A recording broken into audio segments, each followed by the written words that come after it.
everybody, and welcome to a very special episode of the Illuminati podcast. The 14th episode, as a matter of fact. And as you can see, I'm joined by a very special guest on OHIO podcast insider Buck Vader and my personal mentor and friend. Happy to have you on, Vader. How you doing tonight? I'm really excited to be on your show tonight. I've been wanting to be on since the first episode. So let's get this show on the road. Yes, let's.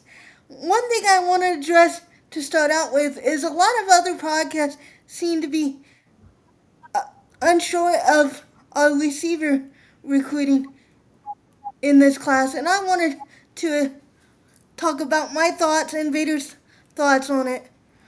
We're in the final three for Trey Moore, the high four-star receiver out of, and I know I'm going to butcher his high school's name because it's difficult to say, so bear with me. Pflugerville Weiss High School in Texas. He included us in his final three. The other two on his list is Miami and Washington, and he is an elite game-breaking wide receiver who's highly productive, had 19 touchdowns last year, close to 1,500 receiving yards, and can really spread the field, and he's a bigger body guy. And another guy that we made the top list for is Deshaun Hall. Now, I have a soft spot for Deshaun Hall because I feel like I'm the first one to ever really talk about him, because I spotted him while I was watching film of his teammate, Jaden Appreciate Bailey, and I said we needed to offer, and shortly after I posted that on our Patreon board, we did. So it's always nice to have your gut feeling confirmed. And he's another huge big body guy. He's 6'5", 6'6", close to 190, maybe even bigger than that now. And he's raw but very talented. I've heard a lot of people compare him to a unpolished Chris Henry Jr., so that's always a good sign. What are your thoughts on these guys, Vader? Alright, everyone. I need everyone to just take a collective breath for a second. I've been scrolling through the boards, I've been listening to the other shows, and I'm seeing a lot of hand-wringing about the 2027 wide receiver room. People are looking at the rankings, looking at the silent periods, and wondering if the hardline factory is finally slowing down. Can we stop? Please. First of all, let's look at the bird in the hand. We already have Jamari Brown committed. This isn't just a filler recruit, this is an elite playmaker who chose to shut it down early because he knows exactly what Columbus represents. When you start your class with a talent like Jamari, you're already playing with house money. But let's look at who else is on the board. If you're worried about depth, you aren't paying attention to Trey Moore and Eric McFarland. All signs point to us being in a fantastic position with both of them. You add those two to Jamari Brown? That's not just a solid class, that is a top 3 receiver haul in the entire country. Period. We're talking about speed, we're talking about route running, and we're talking about the exact type of high-ceiling kids that Brian Hartline turns into first-round picks. And look, let's play devil's advocate. Let's say, for some reason, the 2027 class stays smaller than we're used to. Is that a crisis? No. Because the 2028 cycle is already shaping up to be, and I don't use this word lightly, historic. The talent pool in 2028 is deep, it's top-heavy, and half those kids grew up watching Marvin Harrison Jr. and Emeka Egbuka torch defenses in the horseshoe. If 2027 is a bridge year, 2028 is the year the bridge is made of solid gold. So, If you're a Buckeye fan losing sleep over 2027 recruiting in the wide receiver room, I have one piece of advice: trust the process. Trust Brian Hartline. We have Jamari, we're hunting Trey and Eric, and the future has never looked brighter. And it's not like Cortez Hankton isn't putting in the work. I mean, every other day I'm on Twitter, you see him doing in home visits and stuff with guys. So it's not like he's just sitting there twiddling his thumbs. Let's give the guy the benefit of the doubt. I mean, Ryan Day wouldn't have trusted this wide receiver room to just anybody. So let's just try not to have too much of a meltdown. Like he said, Jameer Brown is special, and any class with him in it is going to be okay. Because I think he's one of those guys that could see the field early, regardless of where he ends up playing at the wide receiver spot, be it X, Z, or Y, whatever you want to put him. I think he can play. So let's just calm down a little bit and respect the guys that are considering us. And like I said, give Cortez some leeway, man. I mean, I think he's a special recruiter. I love that he's got ties to some heavily untapped areas like Louisiana and Texas, and giving us inroads into those areas that we don't normally have in previous classes. So I'm really excited about what we're building. Another topic I wanted to address for the show is two quarterback classes. Now, everyone knows about the drama going on with Brady Edmonds and Trey Taylor and all the other offers and interest being spread around quarterbacks in the 2027 class. And I just wanted to say, just because we're looking at other quarterbacks doesn't mean Brady Edmonds isn't good.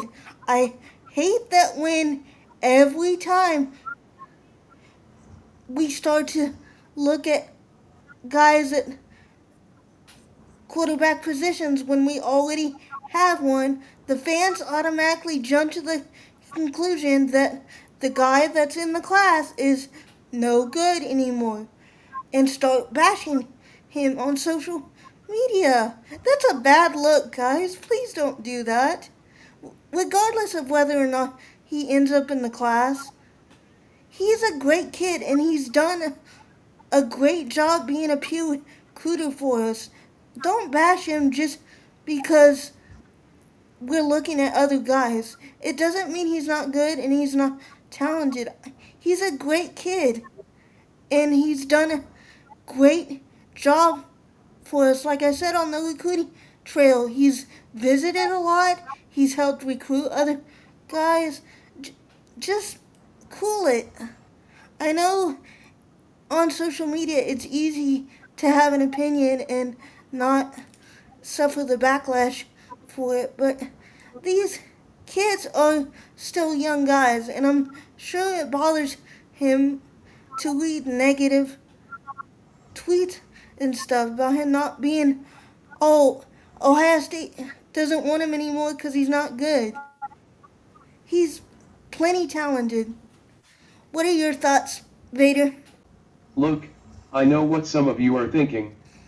You see the headlines, you see the recruiting boards, and you ask, why would Ryan Day take two blue-chip quarterbacks in the 2027 cycle? Won't one of them just leave? And my answer to that is simple: in the modern era of college football, if you aren't overstacking your room, you're falling behind. Think about the landscape we're in right now. We aren't playing a 12-game schedule anymore. With the 12-team playoff, we are looking at a potential 16-game gauntlet to get to that trophy. That is an NFL-sized season. You are one rolled ankle or one blindside hit away from your season being in the hands of a backup. We saw it in 2014 with Cardale Jones, and in this new era, that next man up philosophy needs to be backed by elite, hand-picked talent, not just whoever was left in the portal. Secondly, let's talk about the P word, the portal. We have to stop being afraid of the depth chart thinning out. If you sign one guy and he doesn't pan out, or he decides to head elsewhere for nil money, you're left scrambling. But when you sign two, you're creating a culture of iron sharpens iron from day one. You want guys who aren't afraid to compete. If a kid is scared off because another 4 or 5 star is in his class, is that really the guy you want leading the Buckeyes into the big house in November? Probably not. By the time the 2027 class steps on campus, the room is going to look a lot different. The veteran leaders we have now will be playing on Sundays. We need to flood the zone with talent. Ryan Day is a quarterback developer, that is his calling card. You give him 2 bites at the apple in 2027, and you're virtually guaranteeing that the lineage of Stroud, Fields, and Haskins continues without a hitch. Stacking talent isn't a risk of losing players to the portal, it's an insurance policy against mediocrity.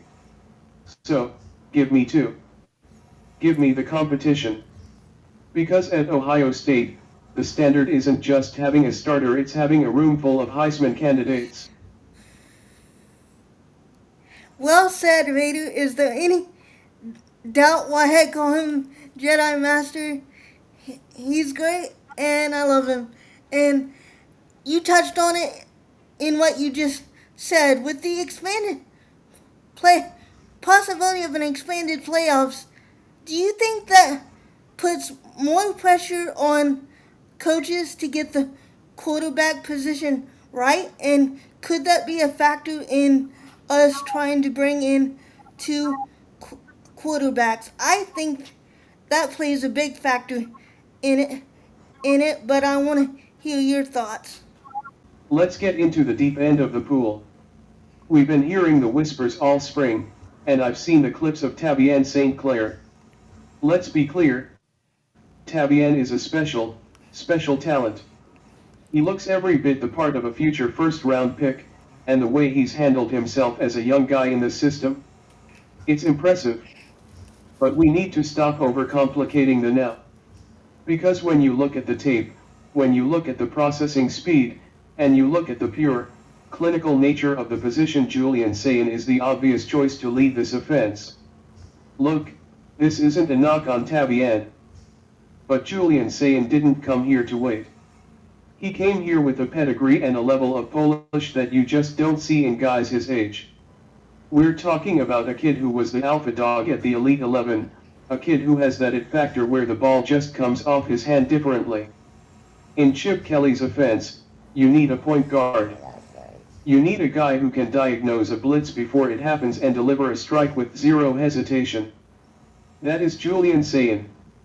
Tavian is the future, and it is a bright one. But if we're talking about who gives us the best chance to walk into Indianapolis and then into the playoff to win the whole damn thing, it's Julian. He's got the old soul approach to the game, and quite frankly, his ceiling right now is already hitting the rafters. It's Sayin's time. Analysis: why the Brady Edmonds panic is overblown. While some fans might get twitchy every time a high-profile commit takes a visit or keeps a dialogue open with other schools, here is why the situation with Brady Edmonds is nothing to sweat. 1. The home factor and family ties. You can't quantify the pull of family ties to Columbus. For a kid like Brady, Ohio State isn't just a football program, it's a legacy. When those ties run that deep, a visit to another campus is often more about due diligence and enjoying the recruitment process than it is about actually looking for an exit. He knows where home is. 2. The longevity of the commitment. Brady has been in for a long time. In the modern era of the transfer portal and decommitments, players who commit early and stay firm through multiple seasons are usually the most solid. He's seen the coaching changes, he's seen the roster shifts, and he's still wearing the scarlet and gray. That kind of stability doesn't just evaporate because of a few phone calls from other recruiters. 3. It's the process, not a problem. We have to remember that these are elite athletes. Other programs would be doing a disservice to themselves if they didn't try to flip a talent like Edmonds. Keeping a dialogue open with other coaches is just smart. It's part of the modern recruiting landscape. It's about building relationships and seeing the full picture. Taking a visit isn't a sign of weakness, it's a sign of a kid who is thorough. Bottom line, don't let the message board noise get to you. Brady Edmonds is a Buckeye, and he knows that Columbus is the best place to develop his talent for the next level. Couldn't have said it better. And to your point, I think it shows his maturity. I mean, fans say it all the time when we recruit guys that we need to offer more guys so we don't put all our eggs in one basket. Why is it any different for these young men? Why shouldn't they do their due diligence and visit other schools just to make sure, you know, they're picking the right spot? It's a big decision for them. Like, this is going to be their future. Most of these guys that commit to places like Ohio State, they're committing to a career in football. So why wouldn't you want to make sure you're making the right decision? And to act like just because he makes a visit or posts something on Twitter thanking a coach for visiting or whatever, maybe he's just a polite kid, or maybe he really is possibly considering UCLA. I don't think so, and from what I understand, neither does Vader, but shame on us for looking down on him for it when he's being smart. He's making smart choices. I mean, when you're entering the job market, you don't just apply for one job, do you? You apply for multiple just to make sure you have options. It's the same thing here. And the expanded playoff makes it even more important, like I said, to get the quarterback decision right because the seasons are getting longer. It's a physical sport. You don't know what can happen. So keeping that room as stacked with talent as possible, especially at a position like quarterback, which we can all agree is the most important position on the football field, regardless of what level of football you're playing, it's just a smart thing to do. So I think you're going to see a lot more colleges try to bring in two-player classes from now on, and Ohio State is no different.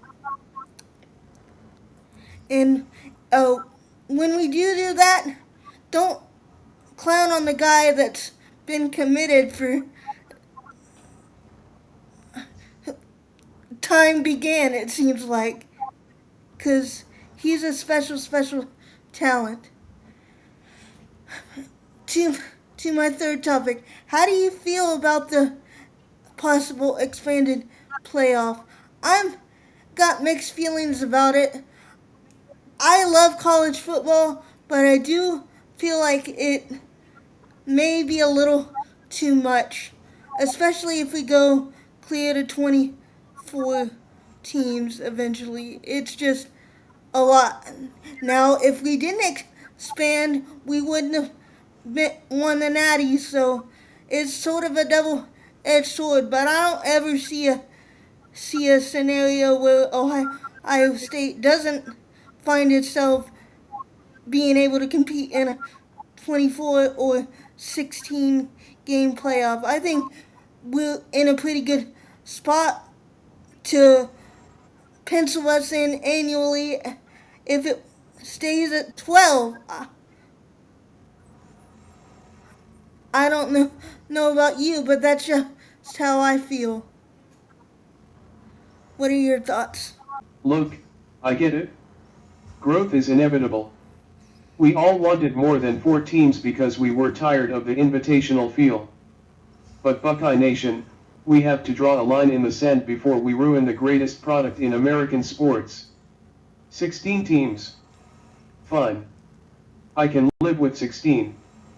You get your conference champs, you get your blue bloods, and you get a couple of Cinderellas. It's a bracket. It's a tournament. It works. But 24? 24 teams is absolutely ridiculous.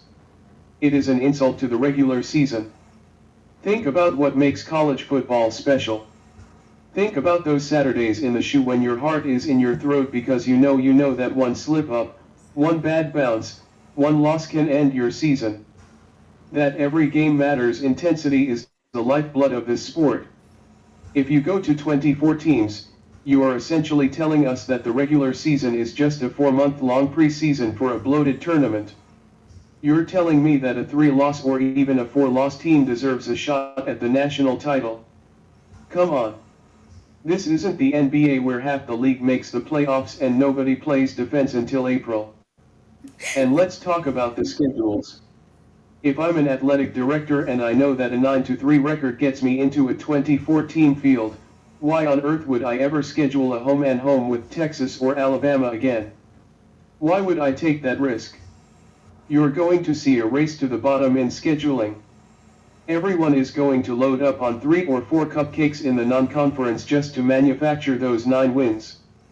The high-stakes, marquee matchups in September that we live for?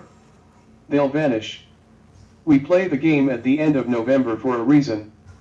It's supposed to be for everything. But in a 2014 world, if Ohio State and that team up north are both already locked into the top 15, does it carry the same weight? Does the earth still shake? No. It becomes a game for seeding. I don't want a participation trophy playoff. I want a gauntlet. Keep it at 16. Protect the regular season. Don't turn the most meaningful Saturdays in sports into just another date on the calendar. Exactly. And to your point, like, I don't want to see marquee matchups go the way of the dodo. I want to see the best teams go against the best teams, even if it is a regular season game. I want to see Ohio State go up against Georgia, Oregon, Alabama's, Texas, stuff like that. And I mean, if we keep expanding, to your point, you're not going to see that, and it's just going to make things feel like build up for the playoff. Kind of like uh, college basketball. I know people that don't start watching college basketball until like right before March Madness, and I don't want to see that happen to college football because it is the best sport in America, and to keep watering it down like this, it just does a disservice. And do we honestly think that teams like JMU and stuff like that are gonna be able to compete long term with programs like Ohio State and stuff? Yes, NIL is help leveling the playing field, but I don't. That's an awful big ask. This is not like basketball. This is a very physical sport, and depth matters, and it's hard to build that sort of top tier depth that programs like JMU and Tulane and places like that. Yeah, they can make the playoffs and good for them, but I mean, come on, do we honestly expect them to win it all? I just think we run the risk of ruining a good thing just for the sake of money and for the sake of oversaturating and trying to capitalize on the market while it's getting as hot as it ever has been. And I understand it. That's capitalism. That's how it works. But let's not ruin a good thing because, like we said, we all love college football. It's the best sport in America. I don't want to see it become even more like the pros, where, you know, nothing matters until you get close to the playoff season and you got wild card fighting and everything else. Like, let's keep college football as close to college football as possible for as long as we can. Don't short the fans out of marquee matchups and things like that. Let us see big games and big regular season moments. And another thing, if we expand the playoffs, we gotta take into consideration, like I said, how physical this game is. It could lead to more injuries. I mean, that's gonna make death even more important. You're gonna see young guys need to get in more, guys that maybe might not be ready. So that puts more emphasis on making sure you bring in the right guys in your recruiting classes and things like that, which is another thing I think that Ohio State is putting emphasis on. We're making sure that we're bringing in the right kids into our classes and kids that fit what we want in our program.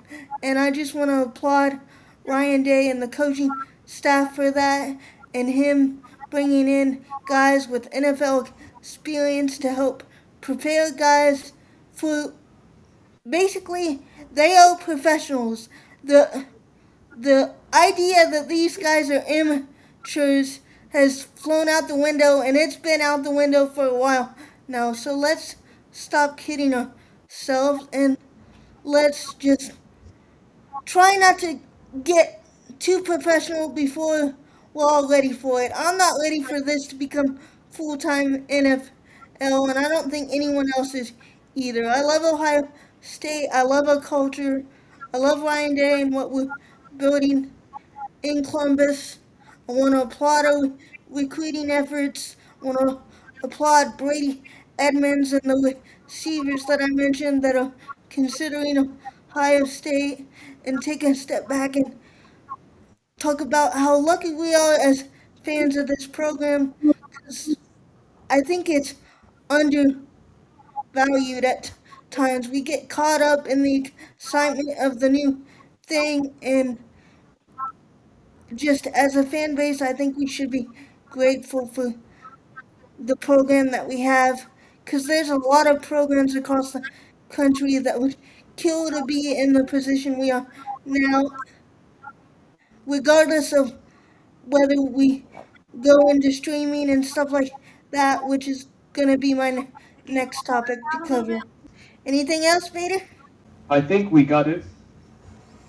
Yeah, I think we did too. I think, guys, let us know what you think. Do you think we're gonna see an uptick in two quarterback recruiting? Do you want to? How do you feel about an expanded playoff? What's your feelings on wide receiver recruiting? Leave a comment in the comment section. Leave feedback. Let us know what you think. If there's a topic you want me to cover, if there's a recruit you want me to review, let me know. I want to make this show as fan friendly as possible. And I want to thank our insider Buck Bader for joining me tonight. Hopefully we can have him on again. It was an honor. You did a great job as always, Vader. I'm grateful as I want to always. thank you for having me on. It is an honor to know and work with the undisputed queen of Buckeye football. Well, thank you, buddy.